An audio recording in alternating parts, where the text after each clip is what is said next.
Bonjour, bienvenue dans ma bibliothèque. Nous sommes à Montréal le 27 novembre 2014. Mon nom est Bruno Lalonde. La nuit a été très très courte. Je me suis couché très très tard. Et tard dans la nuit, j'ai écouté de la musique. La musique me perdra. Le silence de la bibliothèque, les écouteurs sur la tête. J'ai écouté des vieilles chansons de Robert Charlebois qui m'ont rappelé un amour passé. Le cœur des hommes est bien mystérieux. Aussi, une amie à moi a entrepris, elle est en train de rédiger sa thèse, elle a entrepris donc un doctorat à un âge, somme toute, assez vénérable. Et elle me disait qu'elle se sentait un peu coupable, car c'était la première fois de sa vie qu'elle faisait quelque chose pour elle.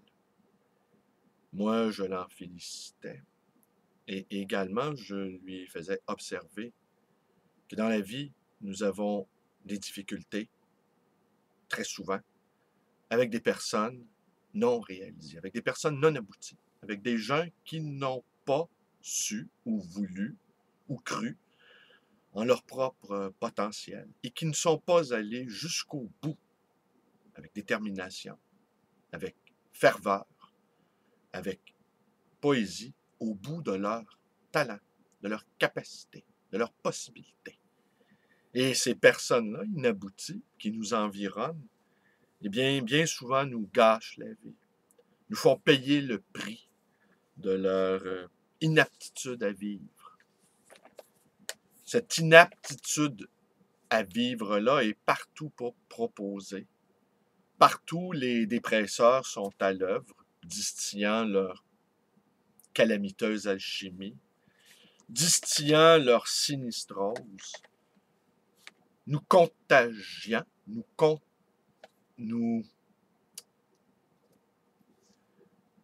faisant entrer dans leur ronde infernale, nous attachant, tels des licornes, à leur trône malfaisant, nous entraînant dans une spirale descendante, partageant, hélas, avec nous leurs sentiments mortifères, morbides de l'existence. Cette existence-là qui est à bien des égards absolument, incroyablement merveilleuse et difficile. Qui voudrait d'une vie qui se déroule comme du papier à musique? Qui voudrait d'une vie sans aspérité, sans défi? Il y a 2 jours, une jeune femme est venue me porter ceci. Je suis un dépositaire de ça. Je vais vous montrer ça à l'écran. Et j'étais très, très, très content de ça. Je connais un tout petit peu un des fondateurs, un des créateurs de ce journal papier, Jasmin Miville-Allard, un jeune éditeur, un jeune écrivain qui ne s'encombre pas de remplir des formulaires de subvention, qui publie quand ça lui chante, des petits tirages, qui, somme toute, sont assez recherchés par les bibliophiles de mon espèce, car les livres sont beaux, ils sont bien faits. Et un éditeur, c'est comme un écrivain, au fond. Ça produit des livres comme ça. Ça écrit des livres parce que ça ne peut pas s'en empêcher. Ça publie des livres parce que ça ne peut pas se retenir. Et ils ont donc laissé en consigne, voilà, je vous montre ça à l'écran, leur premier numéro, Ghetto Mohawk, le titre est tiré d'un poème de Denis Vanier, dont il nous offre ici l'extrait. Je vais vous lire. Montréal est une ville sale, imbue de spéculateurs, d'agents d'eau, dont aucun terroriste ne daigne même s'occuper.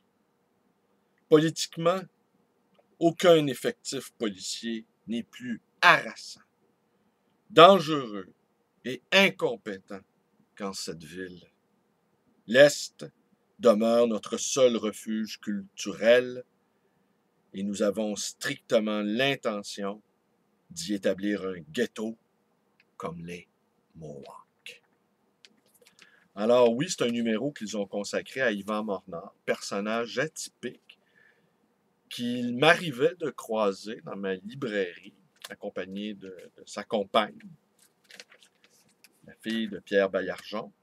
Et les deux avaient entrepris ce fol projet de collectionner tous les livres québécois publiés. Avec le nombre de livres qui se publient là-dessus, vous le savez, je ne crois pas qu'il y a trop de livres.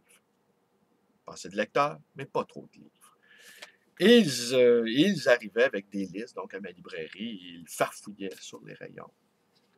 Mornard également, qui m'arrive de croiser dans le parc La Fontaine, de le saluer, me reconnaît pas, personnage un peu lunatique, et donc qui a fondé des revues contre-culturelles, qui est devenue aussi, comme vous le savez, au fond, la culture officielle maintenant. La contre-culture est devenue la culture officielle. Un nouvel académisme en quelque sorte. Mais, il fallait l'ingéniosité, la générosité de ces jeunes rédacteurs pour nous offrir quelque chose, en tout cas, qui m'a enchanté. Est-ce que je vous lis un petit passage? Un petit passage. Est-ce que je vous lis un petit passage?